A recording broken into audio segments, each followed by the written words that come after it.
Итак, продолжается чемпионат Республики Беларусь среди мужчин и женщин. И снова была интересная партия, точнее сказать, интересный микроматч у Павла Бокова. Он играл против прошлогоднего победителя чемпионата Республики Беларусь Алексея Куницы. И очень, во-первых, напряженный, я вижу даже по партии. К сожалению, вот не знаю нюансов, но нюансы потом, может, спрошу, как все было.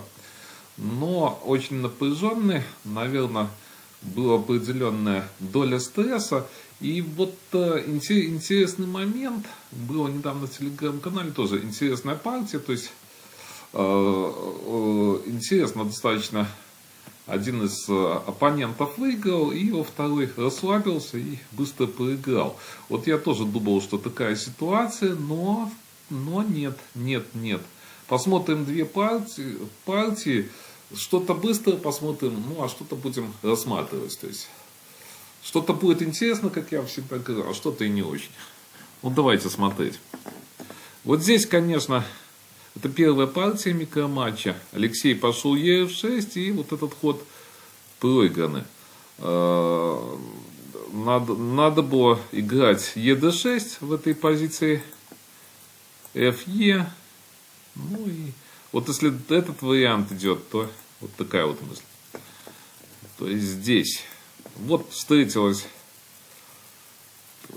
такая жеребьевка, размен был. А Б4, вот нравятся мне вот эти ходы, то, что делает Павел. Почему? Потому что вот стоклеточный, я считаю, что это стоклеточный, то есть подхват вот этой вот группировки.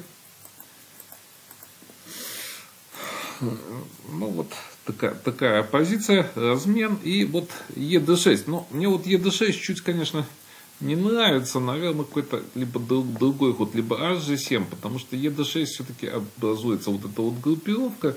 С точки зрения, да, конкретного расчета это все, наверное, логично, ничего страшного в этом нету. Ну вот с позиционной точки зрения, конечно, если молодежь играет, я не советую этого хода делать, но если молодежь.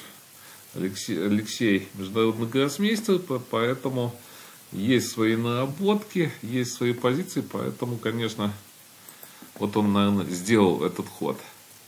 Ну вот, на Е3 и фиксируется, видите, вот эта группировка, то есть две шашки остаются на этом фланге против 6 на этом фланге. То есть, вот, я заострил внимание, почему? Потому что, кто-то очень квалифицированно смотрит канал, как оказалось, а кто-то с меньшей квалификацией, то есть, не обидится ни те, ни другие.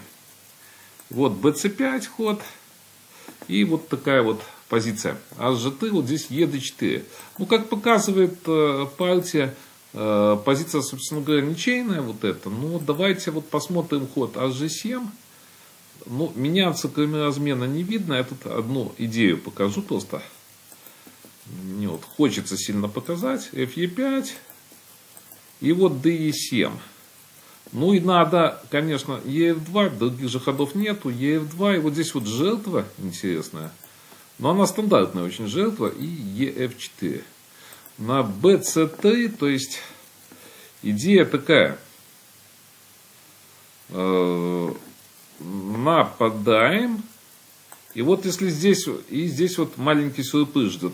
Многие скажут, не сюрприз, но если в расчете не так все просто. Я вот считаю для себя, допустим, наверное, кто чаще играет больше, то, конечно, элементарная идея для него DE5.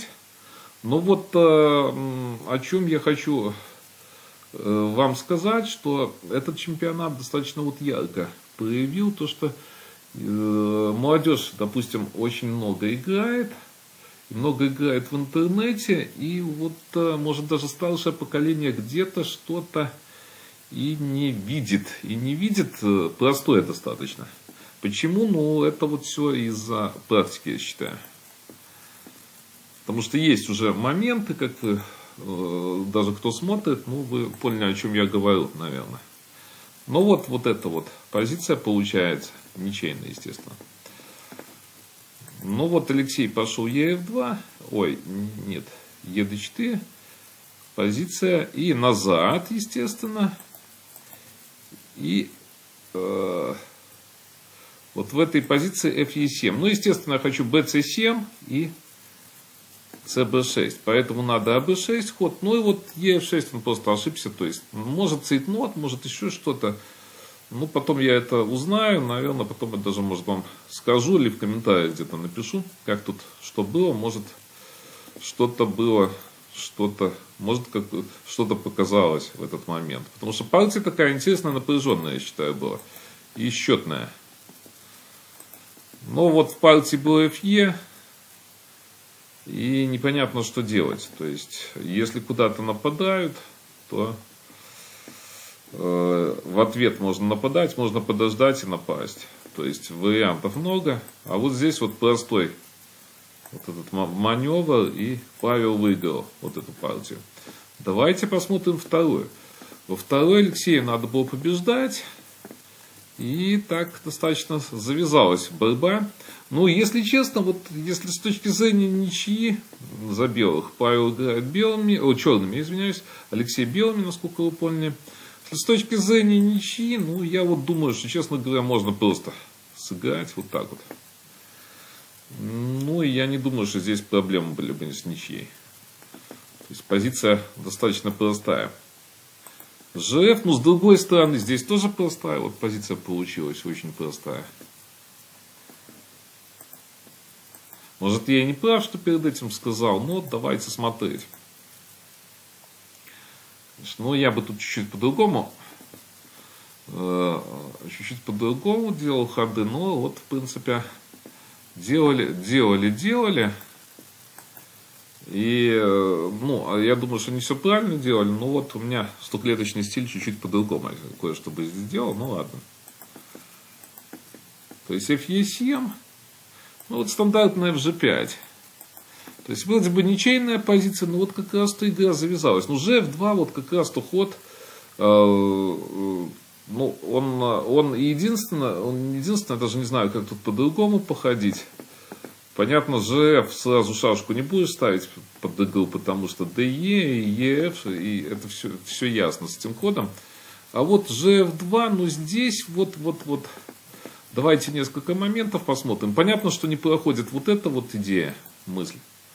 Я как-нибудь, у меня есть, кстати, сегодня позиция интересная была на тренировках, там играли на тренировках, я покажу идею интересную, достаточно простенькую, она встречалась на интересную, ну потом, как-нибудь в последующих видео. Сейчас чемпионат Республики Беларусь рассматриваем, ну вот здесь проиграно. То есть не всегда проходит эта идея, но для чего я показываю, чтобы вы помнили эту идею. То есть GH, ну ничего вроде бы не остается, но с другой стороны, вот я думаю, что надо было так. Лично для меня вот просился вот этот ход, и давайте посмотрим. Ну, естественно, сюда быстро ничья, FE3. Далее CD4. Ну вот тоже логичный ход, может испугался как раз вот. Павел, может, испугался этой позиции CD4. Но здесь вот BA7 и... Ну, GH надо, то есть не видно что-то другого. И вот здесь идет одна и та же, в принципе, идея. DE5 и с последующей отдачей. То есть сюда и сюда. Так, что я еще хочу здесь по поводу этой позиции показать. Так. Если BC3, то мысль та же.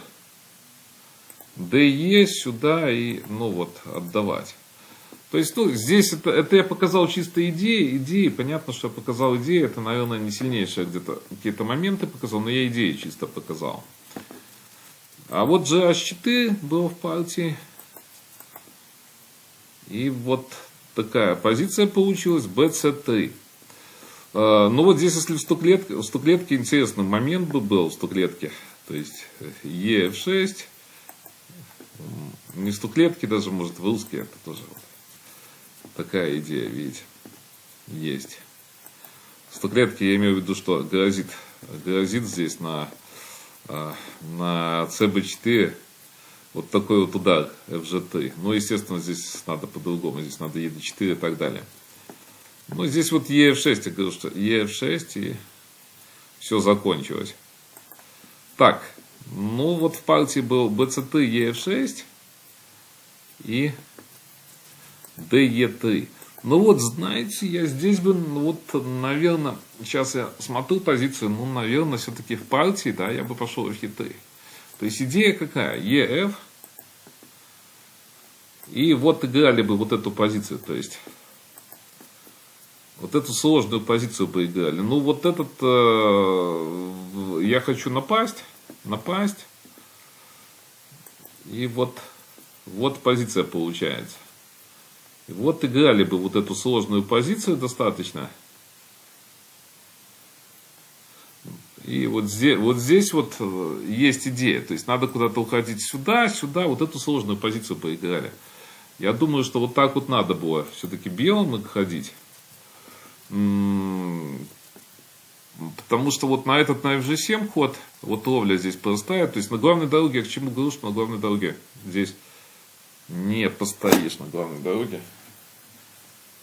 На главной дороге не постоишь. Поэтому вот такая вот идея. А в партии было здесь DE, CB. И вот BA3 было. Вот это ошибка. Вот это, конечно, ошибка была, BA3. Надо было вот этот ход делать. Ну, то есть здесь я что-то ничего не вижу.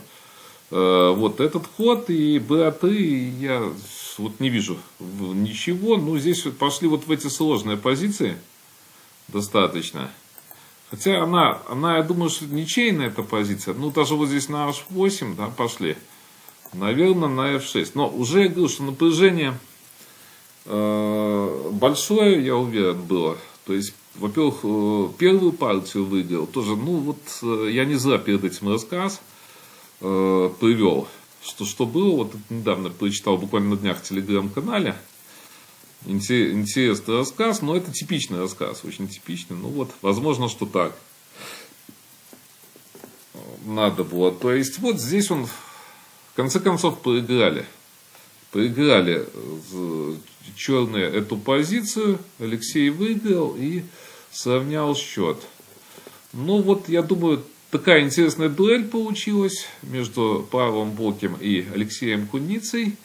И, ну, много, наверное, психологии. Здесь какой-то психологии и спорта. Вот за что я люблю шашки. Именно не когда вот ловят на дебют, либо еще что-то другое, а вот за спортивный момент именно. Вот это доставляет истинное наслаждение. Итак, до новых встреч!